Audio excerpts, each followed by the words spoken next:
Sir 49ನೇ ವರ್ಷದ ಹುಟ್ಟುಹಬ್ಬದಲ್ಲಿ ನಾವು ಮನೆ ಹತ್ರ ಬಂದಾಗ ಅವತ್ತು ದರ್ಶನ್ ಸರ್ ಪ್ರಶ್ನೆ ನಾವೆಲ್ಲ ಕೇಳಿದ್ವಿ. ಅವಾಗ ನೀವು ಹೇಳ್ತೀರಾ ನಮ್ಮ ನಡುವೆ ಅಂತದ್ದೇನು ಇಲ್ಲ, ಒಂದು ಅಂತರ ಇದೆ ಅನ್ನೋ ತರ ನೀವು ಅವತ್ತು ಆನ್ಸರ್ ಮಾಡಿದ್ರಿ ಸರ್. ಇವತ್ತು ಅವರು ಒಳಗಿದ್ದಾರೆ. ಅವರ ಸಾಂಗ್ ಮೊನ್ನೆಷ್ಟೇ ರಿಲೀಸ್ ಆಯ್ತು. ಡಿಸೆಂಬರ್ ಅಲ್ಲಿ ಅವರ ಸಿನಿಮಾ ಕೂಡ ರಿಲೀಸ್ ಆಗ್ತಾ ಇದೆ. ಏನೇ ಅಂದ್ರೂ ಕೂಡ ಒಂದಷ್ಟು ಅದ್ಭುತ ಸಮಯವನ್ನ ಅವ್ರ ಜೊತೆ ಒಂದ್ ಟೈಮಲ್ಲಿ ನೀವು ಕಳೆದಿದ್ದೀರಾ.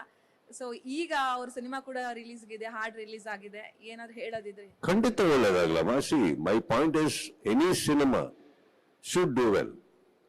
ಓಕೆ, ನಾನೀಗ ಲಾಸ್ಟ್ ಟೈಮ್ ಹೇಳಿದೆ, ವಿಚಾರ ಬಂದಾಗ ಅವ್ರ ನೋವುಗಳು ಅವ್ರಿಗೆ ಇರ್ತವೆ, ಅವ್ರ ಫ್ಯಾನ್ಸಿಗೆ ಅವ್ರ ನೋವು ಇರ್ತಾರೆ ಅಂದಾಗ ನಾವು ಮಾತಾಡೋದು ತಪ್ಪಾಗುತ್ತೆ.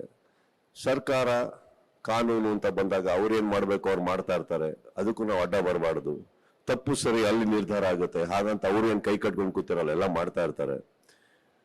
ನಾನು ಕೆಲವದಕ್ಕೆ ಯಾಕೆ ತಲೆ ಹಾಕಕ್ ಹೋಗಲ್ಲ ಅಂದ್ರೆ, ಒಂದು ವೈಯಕ್ತಿಕವಾಗಿ ನನಗೆ ಇಂಟ್ರೆಸ್ಟ್ ಇಲ್ಲ ಯಾರದೇ ವಿಚಾರ ತಲೆ ಹಾಕಕ್ಕೆ. ಎರಡನೇದು, ನಾವು ಮಾತಾಡೋದು ಕೆಲವು ವಿಚಾರದಲ್ಲಿ ತಪ್ಪಾಗುತ್ತೆ,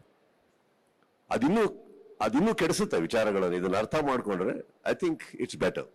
ಅಪಾರ್ಟ್ ಫ್ರಮ್ ದಟ್, ನಿಮ್ಮ ಫಸ್ಟ್ ಪಾರ್ಟಿ ಬರಕ್ ಹೋದ್ರೆ ಅಫ್ಕೋರ್ಸ್ ಗ್ರೇಟ್ ಮೂಮೆಂಟ್ಸ್ ಯಾರೊಟ್ಟಿಗೆ ಕಳೆದಿರಲ್ಲ, ನಾವು ಏನೇನು ಕಳೆದಿರಲ್ಲ ನಾವೆಲ್ಲ. ಬಟ್ ಆಮೇಲೆ ಯಾವ ಕಾರಣಕ್ಕೆ ಹಿಂಗಾಗಿರ್ತೀವಿ, ಆ ಕಾರಣ ಯಾರಿಗೂ ಬೇಕಾಗಲ್ಲ, ನಮಗ್ ಗೊತ್ತಿರುತ್ತೆ. ಗೊತ್ತಿದ್ದಾಗ ಏನಾಗುತ್ತೆ, ನಾನು ನಿಮಗೊಂದು ಒಳ್ಳೆ ಉದಾಹರಣೆನೂ ಕೊಟ್ಟೆ.